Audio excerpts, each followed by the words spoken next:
Hello बच्चों, let's see this question. Let f of x is equals to -1 when x is less than 0, 0 x equals to 0, 1 when x where x greater than 1, g of x equals to x into 1 minus x square, and h double dash x is equals to 6x minus 4. If h of x has local minima value at x equals to 1, then which of the following are correct? Tangent to y equals to h of x at 2, 7 is 5x minus y equals to 3. So one by one इसका हम एक एक option यहाँ पे cross verify करेंगे. So first of all अगर हम देखें तो यहाँ एच डबल डैश एक्स जो है वो कितना गिवन है 6x माइनस 4. तो एच डैश एक्स क्या हो जाएगा 3x square minus 4x plus सी.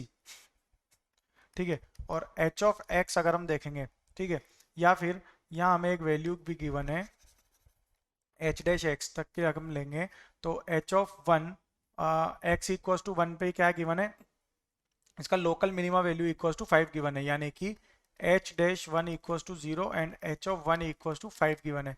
तो एच डैश 1 अगर 0 है तो यहाँ पे ये वैल्यू कितनी हो जाएगी, यहाँ पे एच डैश 1 इक्वल्स टू हो जाएगा -1 plus c equals to 0, therefore c equals to 1. तो सी की वैल्यू क्या आ गई है, यहाँ पे 1 आ रही है. अब अगर देखें तो एच डैश एक्स यानी कि 3x square minus 4x plus 1 है. तो एच ऑफ एक्स क्या हो जाएगा, ये 3 भी पावर में चला जाएगा, 3 टू ज़ा, ठीक है, तो ये हो जाएगा यहाँ पे x cube minus 2x square plus x plus c dash. ठीक है. तो यहाँ से अगर देखें तो एच ऑफ एक्स क्या हो जाएगा c dash sorry x cube minus 2x square plus x plus c dash है.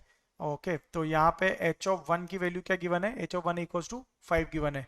तो ये वैल्यू क्या हो जाएगी 1 पुट कर देंगे, यानी कि 1 पुट करने पे सी डैश जो है वो इक्वल टू क्या आ जाएगा 5 आ जाएगा.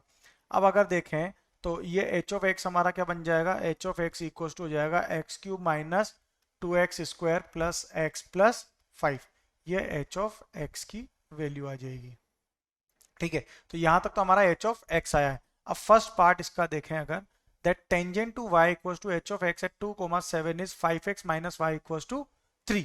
ये टर्म गिवन है. तो यहाँ पे अगर ऑप्शन ए के अकॉर्डिंग हम देखें तो ये क्या है, टेंजेंट एट 2, 7, टेंजेंट एट 2, 7 है. ठीक है. तो इसका मतलब यहाँ से क्या होगा कि जो एच डैश एक्स है वो क्या हो जाएगा 3x square minus 4x plus 1, and H dash 2 अगर डालें यानी कि x की जगह 2 की वैल्यू पुट कर देंगे तो y की जगह 7 है, यहाँ पे x इक्वल टू 2 और y इक्वल टू 7 है. तो x की जगह 2 पुट कर देंगे तो क्या हो जाएगा, ये हो जाएगा 12 माइनस 8 प्लस 1, यानी कि 13 माइनस 8 इट इक्वल्स टू 5.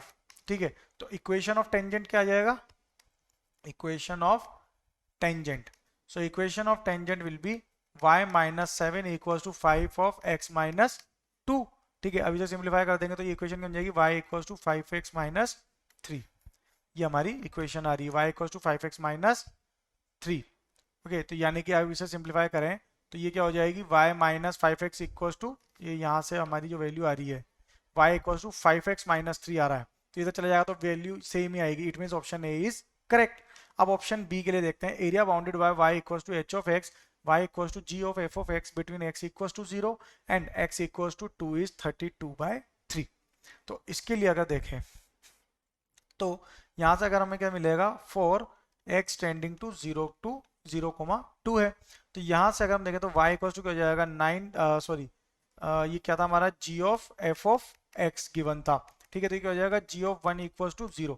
तो यहाँ से अगर एरिया फाउंड करेंगे तो एरिया क्या हो जाएगा integration 0 to 2 h of x dx which is equals to 0 to 2 x cube minus 2x square plus x plus 5. यही हमारा h ऑफ x था, इंटू dx कर देंगे. अब इसे सिंप्लीफाई करें तो एरिया क्या आ जाएगा एक्स क्यूब का integration x raise to power 4/4, x raise to power 4/4 minus 2 into x square का इंटीग्रेशन होता है x cube by 3 plus x का integration x square by 2 plus 5x, और इन सब में लिमिट क्या है 0 टू 2 है. अब इन सब में वैल्यूज पुट करेंगे तो ये क्या आ जाएगा 4 minus 2 into 8/3 plus 2 plus 10 which is equal to 16 minus 16/3 which is equal to 32/3 आ रहा है.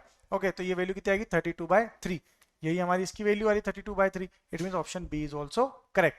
Now let's see option C, that area bounded by ordinates of local maxima local minima y equals to h of x and x axis can be expressed as integration 1/3 to 1 4/3 minus x whole cube minus 2 into 4/3 minus x whole square minus x plus 19/3 dx. तो यहाँ से अब option C देखते हैं। तो option C हमारा क्या है कि एच डैश एक्स जो है वो इक्वल टू क्या है 0 एट एक्स इक्वल टू 1/3, 1 है। ठीक है, अब यहाँ से अगर एरिया देखें तो एरिया क्या होगा 1/3 टू 1 होगा इंटू एच डैश एक्स। अब एच डैश एक्स की जो वो थी इक्वेशन वो क्या थी 3x² माइनस 4x प्लस 1। ठीक है, तो ये क्या हो जाएगा x cube minus 2x² plus x plus 5, ये हमारा एच ऑफ एक्स है। इंटीग्रेट करने पे एच ऑफ एक्स होगा, तो ये क्या बन जाएगा इंटू डी एक्स है। अब इसको सोल्व करेंगे तो एरिया कितना आ जाएगा integration 1/3 to 1 then 4/3 minus x का whole cube plus 2 into 4/3 minus x का स्क्वायर प्लस ये होगा यहाँ पे 5 और यहाँ पे एक प्लस टर्म और आएगी, इसको परफेक्ट स्क्वायर बना देंगे ताकि हम, तो परफेक्ट स्क्वायर बनाने के लिए यहाँ पे इसे कर देंगे 4/3 minus x plus 5 into D x. ठीक है, तो ये टर्म क्या हो जाएगी, इसका एरिया जो आएगा वो एरिया हमारा क्या आ रहा है इस फॉर्म में, ये इसे हम सेग्रीगेट कर सकते हैं। तो यहाँ पे यही फॉर्म हमें यहाँ इन क्वेश्चन गिवन है, ऑप्शन में यही गिवन है हमें। ठीक है, तो यही हमारा पार्ट आ रहा है। ठीक है, यही चीज आ रही है यहाँ पे 19/3 भी आ रहा है पूरा, ये सब वैल्यूज इसकी आ रही है। It means option C is also correct. अब ऑप्शन डी देखें, that area bounded by y equals to h of x, it's tangent at 2,7 and y axis is 20/3। तो डी ऑप्शन के लिए अगर हम देखेंगे तो यहाँ पे एरिया क्या हो जाएगा integration 0 to 2 h of x minus 5x minus 3 dx, ये हमारा इसका एरिया आ रहा है। बट यहाँ पे ये एरिया क्या गिवन है 20/3 आ रहा है एंड y एक्सिस 20/3। तो area bounded by y equals to h of x, it's tangent at 2,7 and y axis is 20/3। तो ये यहाँ पे किसी भी टर्म में पॉसिबल नहीं है। It means option D is wrong. Okay, यानी कि ये रॉन्ग हो जाए तो okay, so our final answer is option A, B and C. Best of luck.